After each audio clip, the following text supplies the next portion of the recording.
جملہ علماء اہل سنت اور تمام نبی پاک علیہ الصلوۃ والسلام کے اشاعت، السلام علیکم ورحمۃ اللہ تعالی وبرکاتہ۔ آپ تمامی حضرات کو مبارک ہو کہ آپ نبی پاک علیہ الصلوۃ والسلام کی محبت میں دور دراز علاقہ جات سے چل کر کے یہاں اللہ تبارک و تعالیٰ کے ایک ولی کے در پر آئے ہیں اور آ کر اپنی غلامی کا، اپنے عاشق ہونے کا ثبوت دے رہے ہیں۔ دونوں ہاتھ لہرا کر ایک مرتبہ سارے حضرات کہیں گے یا رسول اللہ، یا رسول اللہ۔ حضرات اللہ تبارک و تعالیٰ کا شکر کہ اس نے ہمیں مسلمان بنایا، اور سب سے بڑی بات کہ اپنے محبوب کا امتی بنایا، اور امتی بھی وہ بنایا کہ جو نبی پاک علیہ السلام کے میلاد منانے والے امتی ہیں۔ سبحان اللہ۔ اور آپ کو فخر ہونا چاہیے اس بات پر، آپ اپنی قسمت پر ناز کریں کہ اللہ تبارک و تعالیٰ نے 1.25 لاکھ نبی دنیا میں بھیجے، ہر نبی کا اپنا اپنا انداز، اپنی اپنی عظمت، اپنی اپنی شان ادا کی، اللہ تبارک تعالیٰ نے عطا کی۔ لیکن جتنے نبی اس دنیا میں آئے ان سارے نبیوں کا سردار اگر کوئی نبی ہے تو محمد رسول اللہ صلی اللہ علیہ وسلم ہے۔ اور میرے اور آپ کے نبی کی وہ شان ہے کہ آدم کا عیسیٰ علیہ السلام جتنے نبی آئے ان کی امتوں نے نبیوں کے کلمے پڑھے، لیکن نبی کس کا کلمہ پڑھتے تھے؟ نبی پڑھتے تھے لا الہ الا اللہ محمد رسول اللہ صلی اللہ علیہ وسلم۔ حضرات نبی پاک علیہ السلام کا میلاد صرف آج یہاں نشانہ لٹروں دھندے کے سنئی کی ساتھ زمین پر نہیں منایا جاتا، بلکہ میں آپ کو بتاؤں علماء کرام یہاں موجود تھے، سب سے پہلے نبی پاک علیہ السلام کا میلاد جس نے منایا وہ ذات اللہ تبارک و تعالیٰ کی ہے۔ اور میں حج کروں کہ میرے نبی کی وہ شان ہے کہ اللہ تبارک و تعالیٰ جس مخلوق کا رب ہے، میرا نبی ہر اس مخلوق کا رسول ہے۔ سبحان اللہ، ہر اس مخلوق کا نبی ہے۔ میرے نبی صلی اللہ تعالی علیہ وسلم صرف انسانوں کے لیے نبی بن کر نہیں آئے بلکہ پوری مخلوق کے لیے نبی بن کر کے آئے۔ میرے نبی کا حسن بے مثال، میرے نبی کی سیرت بے مثال، میرے نبی کی صورت بے مثال، میرے نبی کی عظمت اور شان بے مثال۔ اور میرے نبی وہ ہے کہ اگر میرے نبی نہ ہوتے تو موسیٰ علیہ السلام کے جواب میں اللہ تعالیٰ نے فرمایا تھا کہ اے موسیٰ اگر میں محمد کو پیدا نہ کرتا تو میں اپنی روحیت کا بھی اظہار نہ کرتا۔ پتا چلا جو بنا ہے یہ سب کچھ مصطفیٰ کے صدقے میں ملا ہے، تو پھر ہم مصطفیٰ کے نام پر ایک دن وقت کر کے اگر میلاد منانے کے لیے آ جائیں تو کتنی بڑی شان کی بات ہے، کتنی بڑی عظمت کی بات ہے۔ میرے پاس وقت بہت تھوڑا ہے، میں وہ چند لمحات آپ کے سامنے بیان کروں گا جن میں میرا نبی دنیا میں آئے تو کیا شان تھی، کیا وہ ایک انداز تھا جس میں میرے نبی دنیا میں آئے۔ حضرت آمینہ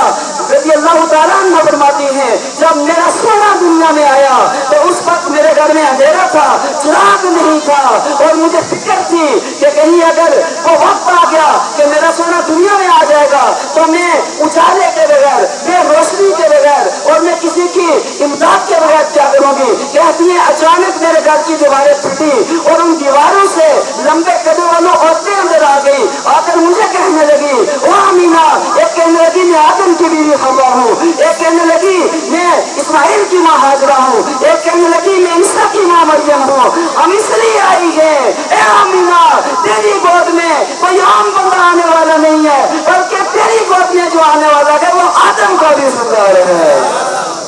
اور پھر کہتی ہیں اچانک ایسا ہوا کہ میرے گھر میں پرندے داخل ہو گئے، اپنی چونچوں میں موتی لے کر کے میرے بستر پر بکھیرنے لگے۔ پھر ایک حسینہ میرے گھر میں داخل ہو گئی، میں نے پوچھا تو کون ہے؟ تو حسینہ کہنے لگی میں کوئی دنیا کی عورت نہیں ہوں، میں جنت کی حوروں کی ملکہ ہوں، آج رب کا محبوب آ رہا ہے، سارے نبیوں کا سردار آ رہا ہے، اور میں تجھے مبارک دینے اور محبوب کا استقبال کرنے کے لیے دنیا میں آئی ہوں۔ اور پھر جب نبی پاک علیہ السلام دنیا میں آئے تو بڑا ہی پیارا جملہ ہے، حضرت آمینہ کہتی ہیں کہ جب میں نے دیکھا کہ میں اپنے سونے کو دیکھوں دکھتا کیسا ہے تو آمینہ کہتی ہیں جب میں نے گود میں نظر دوڑائی تو مجھے ایسا لگا کہ آج 14ویں کے چاند نے آسمان چھوڑ دیا ہے اور میری گود میں آ گیا ہے۔ اور چاند کی روشنی میرے نبی کی روشنی کے سامنے کیا ہے؟ تکبیر، نعرہ رسالت، جشن عید میلاد النبی۔ میرے نبی اتنے سونے تھے، اتنے پیارے تھے، اتنے خوبصورت تھے، اتنے حسین و جمیل تھے، حضرت جبرائیل علیہ السلام کہتے ہیں کہ میں مشرقوں میں بھی گھوما، میں مغربوں میں بھی گھوما، میں ساری چوما، لیکن محمد جیسا سونا کہیں نہیں دیکھا۔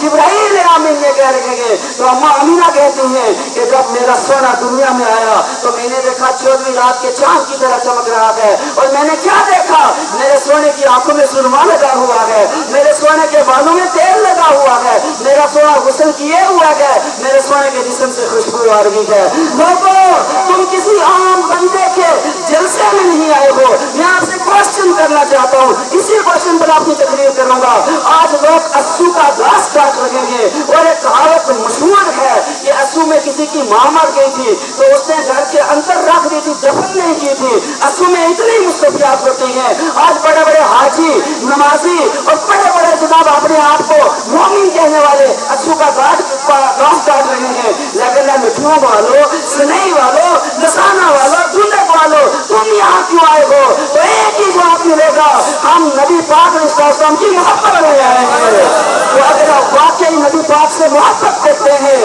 اور محبت کرنی بھی ہے کیونکہ نبی پاک کی محبت کے بغیر کوئی مومن ہو ہی نہیں سکتا، تو اگر نبی پاک سے محبت کرنے والے ہو 5 گانا نماز پڑھنی پڑے گی۔ آج یہاں اس محفل سے ہاتھ بھر کے اٹھیں، جان جائے تو چلی جائے، کام جائیں تو چلے جائیں، ہم نے آج کے بعد نماز نہیں چھوڑنی، ہم نے نماز پڑھنی ہے، ہم نے علماء کا ساتھ دینا ہے، ہم نے جناب والا بالکل بھی یہ جو آج ایک نئے عقیدے پیدا ہوئے ہیں ان کے پیچھے نہیں جانا۔ عقیدہ کون سا رکھنا ہے؟ عقیدہ وہ رکھنا ہے جو میرے اور آپ تمہارے باپ آدم کا عقیدہ تھا، اور جو باپ کے رستے پہ نہ چلے اسے حرامی کہا کرتے ہیں، اور ہمارا باپ آدم ہمیں وہ عقیدہ دے کے گیا ہے کہ جب آدم علیہ السلام کے ناخنوں پہ، انگوٹھوں کے ناخنوں میں نور مصطفیٰ آیا، آدم نے چوما،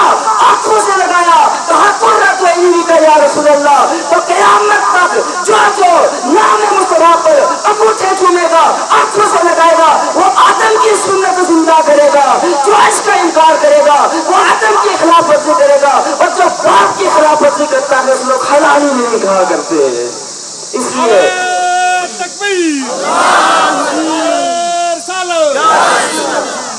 لیے لوگوں، میرا اور آپ کا نبی شان والا، عظمت والا نبی پاک علیہ السلام کی محبت ہمیشہ اپنے دل میں رکھنی ہے، نماز قائم رکھنی ہے، علماء کا ساتھ دینا ہے، اور آج کل جو ہر جگہ لوگ سائیں اور ولی بنے ہوئے چلے ہیں ان کے پیچھے نہیں جانا۔ اگر آپ نے کوئی ولی دیکھنا ہو تو آپ علماء کی زیارت کر لیا کریں، اگر آپ نے کوئی ولی دیکھنا ہو آپ کسی متقی اور پرہیزگار اور باشرہ انسان کو دیکھ لیا کریں۔ وقت بہت ہو گیا، اللہ تبارک و تعالیٰ ہم سب کی حاضری قبول فرمائے، زندہ رکھے تو محبت رسول پر، جب دنیا سے جائے تو محبت رسول پر۔ وآخر دعوانا الحمدللہ۔